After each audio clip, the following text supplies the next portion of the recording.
Maharashtra today 24 news सत्य परिस्थितीचा सविस्तर आढावा। यवतमाळ जिल्ह्यात 48 तासात उष्माघाताने 8 जणांचा मृत्यू।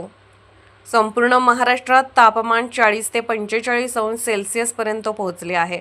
दरम्यान रविवार आणि सोमवार 25 मे रोजी यवतमाळ जिल्ह्यात कडक ऊन पडले होते। दरम्यान रविवार 24 मे रोजी संध्याकाळपर्यंत जिल्ह्यात उष्माघाताने 8 जणांचा मृत्यू झाल्याचा संशय आहे। तथापि जिल्हा आरोग्य विभागातील सूत्रांनुसार प्रशासकीय स्तरावर शवविच्छेदन अहवाल प्राप्त झाल्यानंतरच मृत्यूचे नेमके कारण अधिकृतपणे निश्चित केले जाईल। नवताप आणि उष्णतेत अचानक वाढ झाल्यामुळे जिल्ह्यातील परिस्थिती चिंताजनक आहे। प्रशासन पूर्णपणे सतर्क आहे। गेल्या 48 तासात जिल्ह्यात 8 जणांचा अचानक मृत्यू झाला आहे। शवविच्छेदन अहवाल प्राप्त झाल्यानंतरच या मृत्यूचे नेमके कारण स्पष्ट होईल।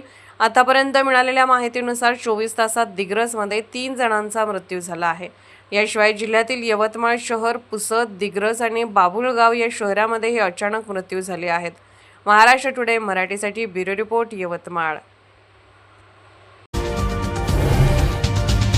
आजच महाराष्ट्र टुडे 24 न्यूजला सबस्क्राइब करा आणि सत्य परिस्थितीचा सविस्तर आढावा पहा।